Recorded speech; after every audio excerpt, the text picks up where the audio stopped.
Hola amigos.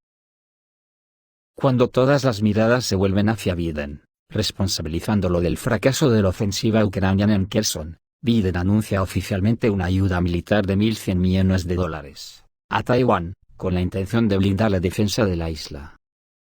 Algo que China rechaza frontalmente y exige que esa ayuda sea anulada, pero Estados Unidos ignora la alerta de China, y enviará más armas a Taiwán. Según la información proporcionada por la administración norteamericana, el nuevo paquete incluye $665 millones para un sistema de radar de alerta temprana que ayude a Taiwán a rastrear los misiles que se aproximan. También tiene el permiso logístico de contratistas para un programa de radares de vigilancia, dijo la Agencia de Cooperación de Seguridad de Defensa del Departamento de Defensa de Estados Unidos. A través de un comunicado, anunció que este apoyo militar, además, contiene 60 misiles antibuque Harpoon, de tecnología avanzada y 100 misiles aire-aire. Ya el pasado lunes, China alzó la voz contra la venta de armas de Estados Unidos a Taiwán, y le llamó a dejar de apoyar a los isleños separatistas. Pekín y Washington sostienen una larga historia de conflictos, pero recientemente se observa un pico de tensión, a raíz de visitas de autoridades estadounidenses a Taiwán, considerada por China como parte integral de su territorio, las cuales se iniciaron con la llegada de la presidenta de la Cámara de Representantes de Estados Unidos Nancy Pelosi, el pasado mes de agosto. En reacción, el gigante asiático ha aumentado sus maniobras militares, desplegando misiles, buques de guerra y aviones de combate en el estrecho de Taiwán, para de esta forma enviar un mensaje contundente a las fuerzas separatistas de la isla y a Estados Unidos. Después del anuncio de Estados Unidos de la venta de armas, China amenazó el viernes 2 de septiembre a Estados Unidos con contramedidas, si no anula un paquete de venta de armas a Taiwán por $1.100 millones. Que según dijo, pone en grave peligro las relaciones entre Washington y Pekín. Pekín, que considera a Taiwán como parte inalienable de su territorio, llamó a Washington a revocar inmediatamente la venta, pues envía señales equivocadas a las fuerzas separatistas de Taiwán. Y daña severamente las relaciones entre Estados Unidos y China, y la estabilidad a lo largo del estrecho de Taiwán, dijo Liu Pengyu, portavoz de la embajada china en Washington. Y dijo que China decididamente tomará las legítimas y necesarias contramedidas a la luz del desarrollo de la situación. Añadió. Y digo yo, ¿cómo se desarrollarán los acontecimientos, si China hace un bloqueo naval y aéreo de Taiwán? Se puede considerar esto una especie de ultimátum de China a Estados Unidos, al estilo del que Putin le lanzó a la OTAN, poco antes de la invasión de Ucrania. En todo caso el tiempo lo dirá, pero a mí, me huele, que sí. Y ya hemos visto en qué ha terminado el ultimátum de Putin, en un enfrentamiento con la OTAN en Ucrania, que nadie sabe cómo terminará. Ya que la operación rusa del principio de la operación parece que se amplía a más territorios, porque ayer hubo un evento significativo en la ciudad de Kupiansk, región de Kharkov. Rusia comenzó a emitir placas de estilo ruso con el código de región 188. Además, se emiten licencias de conducir al estilo ruso, y ya se emiten los primeros pasaportes de ciudadanía rusa a los residentes de la ciudad. Esto solo puede significar una cosa, que Rusia tiene la intención de liberar toda la región de Kharkov. Esto quiere decir que todo lo que está al este del río Dnieper, y el sur de Ucrania incluido Odessa, está en los planes de Rusia para después de la guerra. Desde luego, si la guerra se amplía a China, apaga y vámonos. Ayer 2 de septiembre, el escritor y analista geopolítico croata, Drago Bosnić, escribió un artículo para Infobris, muy esclarecedor de cómo va la guerra. Según el analista, Occidente nunca ha considerado a Ucrania como un estado independiente. La Unión Europea vio en él solo mano de obra barata, y los Estados Unidos vio la clave para debilitar a Rusia. Por eso Washington apoya a los nacionalistas ucranianos en el golpe de Estado de 2014 y ayudó a dar forma al actual régimen de Kiev. Debido a que Ucrania está bajo el estricto control de Washington, el concepto disuasorio de destrucción mutua asegurada podría verse seriamente socavado, lo que le daría a Estados Unidos una clara ventaja, ya que no se enfrentaría directamente con Rusia. Esto obligaría a Rusia a capitular, y los estrategas del Pentágono estaban particularmente complacidos con este giro de los acontecimientos.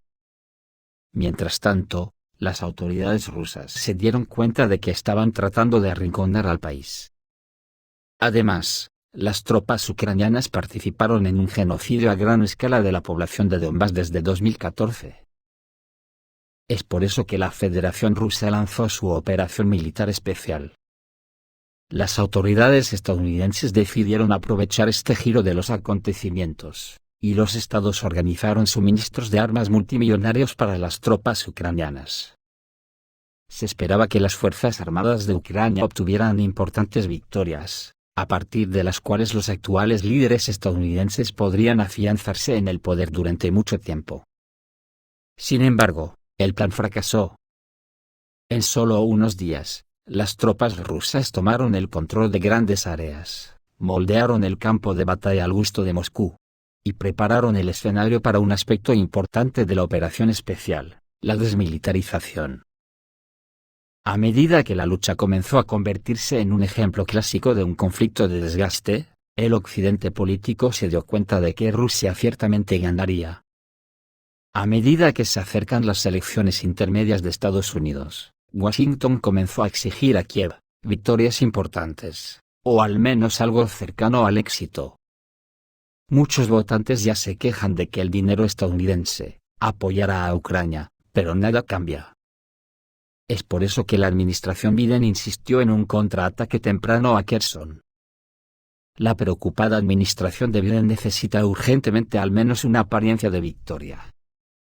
La ofensiva no solo fracasó antes de que comenzara, sino que también dejó en claro que Estados Unidos la necesita mucho más que el propio régimen de Kiev, escribe el experto croata Drago Bosnić. El gobierno de Estados Unidos necesita demostrar cuán exitosa es su política hacia Ucrania. El problema es que no hay nada bueno que puedan usar para crear la ilusión del éxito.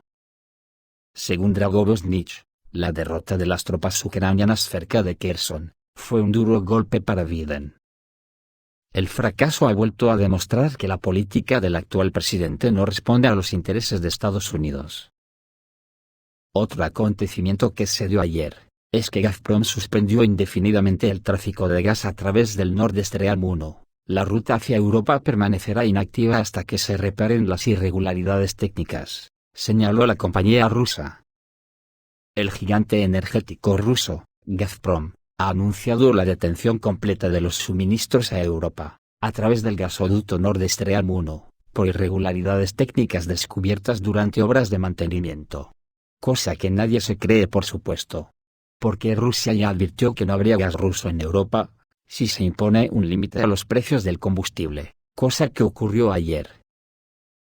Cuando la presidenta de la Comisión Europea, Ursula von der Leyen, declaró este viernes que ha llegado el momento de establecer un tope al precio del gas natural que llega a la Unión Europea por gasoductos desde Rusia.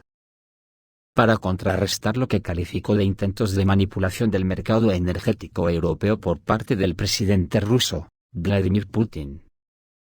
Creo firmemente que ha llegado la hora que se ponga un límite a los precios del gas ruso suministrado por gasoductos a Europa, dijo la alta funcionaria a los periodistas en el marco de una reunión de legisladores conservadores en la ciudad de Murnau. La medida de limitación de precios sería planteada, probablemente, a nivel comunitario, precisó la política europea, antes de señalar que los países de bloque han logrado llenar sus depósitos de gas al 80% antes de lo previsto. Las reservas son esenciales para reforzar la preparación de la Unión Europea ante posibles cortes de suministros, en medio de las tensiones con Rusia por las sanciones impuestas a causa de la operación militar en Ucrania. La empresa energética rusa Gazprom ha reducido desde junio pasado gradualmente los suministros de gas a Europa a través del Nord Stream 1, llegando hasta el 20% de su capacidad máxima, debido a la no devolución del equipamiento técnico que estaba siendo reparado en Canadá, a causa de las sanciones antirrusas. El 31 de agosto, el gasoducto fue desactivado completamente por un plazo de 3 días para obras de mantenimiento programadas. Mientras tanto, los países de la Unión Europea sufren una inflación récord y una crisis energética sin precedentes. El viernes pasado, El precio del gas en Europa superó los $3.400 por 1.000 metros cúbicos, según datos de la bolsa londinense ICE. Los políticos y la prensa occidental culpan a Rusia de utilizar la energía como un arma para chantajear a la Unión Europea. Sin embargo, la crisis energética en el bloque comunitario se hizo evidente ya en la primera mitad del 2021. Cuando las naciones del bloque agotaron sus reservas de gas después de una temporada de invierno relativamente fría y los precios se dispararon. La situación empeoró con la imposición de sanciones antirrusas por la operación militar de Moscú en Ucrania, y ya se ha convertido en un frente más de esta guerra. Y en el frente hoy se ha producido otro intento de Ucrania de desembarcar en Energodar, y ha atacado con docenas de lanchas rápidas y fuego de artillería, pero según dijo Volodymyr Rogov, miembro del Consejo Principal de la Administración de la parte liberada de la región de Zaporozhye, el ataque se frustró de nuevo, incluido el intento de las tropas ucranianas de desembarcar tropas en el área de Energodar. Rogov dijo que varias docenas de botes de alta velocidad con hombres armados comenzaron a moverse hacia Energodar, alrededor de la medianoche, pero se frustró un intento de avance, informa la agencia TASS. Según Rogov, el régimen de Kiev desplegó varias docenas de barcos con militantes para aterrizar en la región de Zaporozhye, en 3 direcciones: Vasilievka, Dnepro-Runoye y Energodar. Según él, no hay una explicación lógica para tales acciones, fue más como una imitación de la actividad violenta en vísperas de una reunión del llamado Grupo Ramstein, creado por los países occidentales para brindar asistencia militar a Kiev, pero los combatientes ucranianos han sido rechazados, dijo Rogov. Según Rogov, Ucrania está tratando de demostrar que todavía es capaz de resistir. Kiev quiere atraer otro tramo de Occidente, así como nuevos suministros de armas. Todo esto es un espectáculo puramente militar. Zelensky organiza otro espectáculo sangriento a costa de enormes pérdidas entre los militares, dijo. También dijo que el bombardeo de Energodar por parte de las tropas ucranianas se había detenido, el ataque con misiles había sido repelido, habían golpeado previamente la franja costera y la zona industrial. El bombardeo de las tropas ucranianas de la planta de energía nuclear de Zaporozhye es una provocación planificada, cuyo propósito es intimidar a la misión de la Agencia Internacional de la Energía Atómica, y acusar a Rusia de no garantizar la seguridad en la planta nuclear, dijo Volodymyr Rogov. Según ha informado hoy el Ministerio de Defensa de Rusia, 2 grupos de lanchas y de barcos a motor con más de 250 militares ucranianos a bordo trataron de desembarcar cerca de la central nuclear de Zaporozhye la noche del sábado, pero sufrieron pérdidas bajo el fuego de las fuerzas rusas. La flotilla, compuesta en total por 42 embarcaciones, se desplazó por el embalse Kakhovskoye del río Dnieper hacia las ciudades de Energodar y Dnepropetrovsk, e hizo una tentativa de desembarco. Cuando fueron atacadas por 4 aviones Su-30 y 2 helicópteros K-52, que destruyeron 20 embarcaciones. Las restantes volvieron hacia la costa controlada por las fuerzas ucranianas, detalló el Ministerio de Defensa de Rusia. Esto es todo, amigos, reciban un saludo.